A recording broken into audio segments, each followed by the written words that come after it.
Baiklah, kami dari kelompok 1 akan membahas mengenai laporan studi kasus yang kedua, di mana pada mata kuliah profesi kependidikan dengan dosen pengampu Ibu Dr. Nur Izati SPD MSI dan Pak Aang Yudo Prastowo MPD. Sebelum itu, perkenalkan kami dari kelompok 1 yang beranggotakan saya sendiri Harda Nurmelia, lalu ada Afdilah, ada Melisawati, dan ada Tasya Ambarini.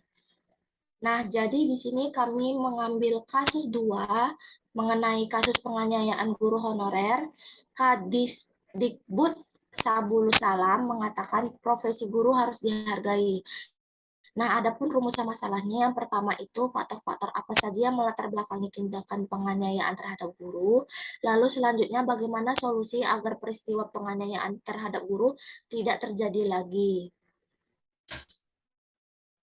Nah, adapun metode pengumpulan data yang digunakan pada kelompok kami itu menggunakan metode studi pustaka yang dilakukan dengan menghimpun data-data relevan yang sesuai dengan permasalahan yang akan diselesaikan, seperti melalui buku, berita, artikel ilmiah, ataupun sumber kredibel lainnya.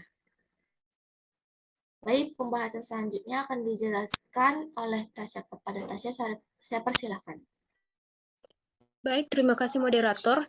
Nah, berdasarkan beberapa kasus penganiayaan yang terjadi beberapa tahun terakhir ini, yang menjadi faktor-faktor yang melatar belakangi tindakan penganiayaan atau kekerasan terhadap guru meliputi yang pertama, adanya pemahaman yang tidak utuh bagi orang tua siswa dan masyarakat pada umumnya terhadap Undang-Undang Perlindungan Anak yang pada prinsipnya mengatur anak dan keberadaannya yang wajib mendapatkan perlindungan. Yang kedua, adanya kesalahpahaman dari orang tua siswa terhadap apa yang dilakukan oleh guru dalam mendisiplinkan siswanya di sekolah dan atau siswa terhadap siswa yang disebabkan karena perkelahian di antara mereka.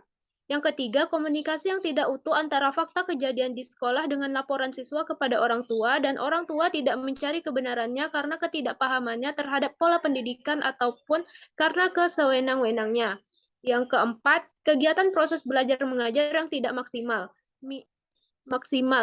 Minimnya pemahaman orang tua terhadap pola pendidikan.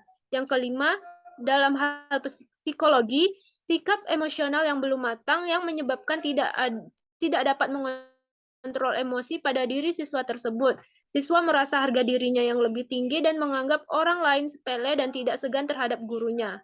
Baik, sekian penjelasan dari saya. Saya kembalikan ke... Baik, selanjutnya akan dilanjutkan oleh Melisawati. Kepada Melisawati, saya persilahkan. Baik, terima kasih moderator. Nah, di sini saya akan menjelaskan mengenai faktor-faktor yang melatar belakangi tindakan penganiayaan terhadap guru yang telah dijelaskan oleh Tasya tadi. Nah, faktor yang keenam yaitu minimnya pendidikan karakter sebagai faktor utama rendahnya perilaku sopan santun siswa terhadap guru dan orang dewasa lainnya. Yang ketujuh, perkembangan teknologi dan informasi yang semakin maju membuat pengaruh dalam pola pikir pada siswa.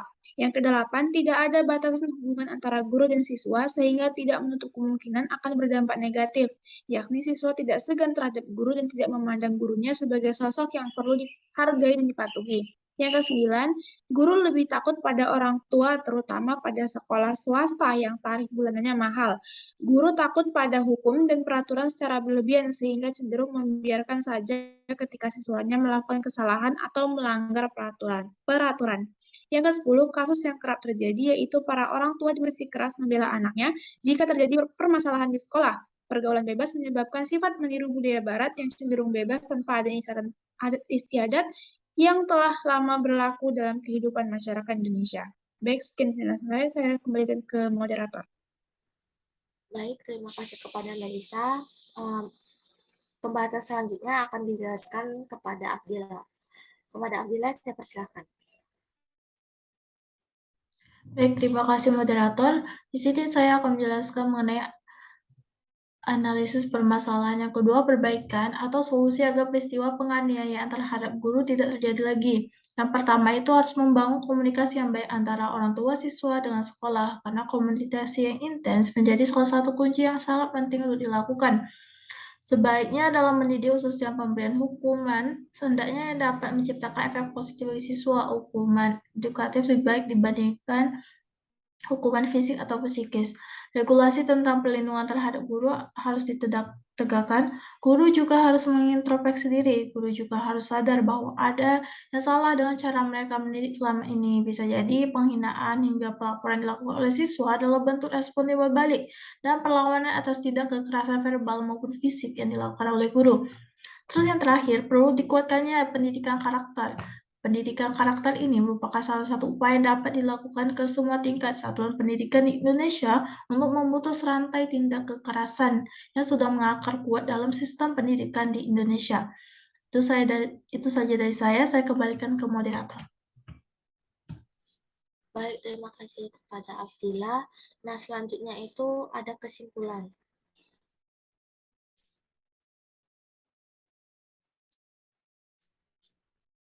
Penganiayaan dalam dunia pendidikan ini tidak hanya terjadi pada siswa saja, tetapi juga terhadap guru, yang mana pelakunya itu siswa, bahkan orang tua siswa itu sendiri. Seharusnya itu guru dihargai dan dihormati, tetapi dengan adanya perubahan zaman, sikap dan tindakan menghormati guru cenderung memudar.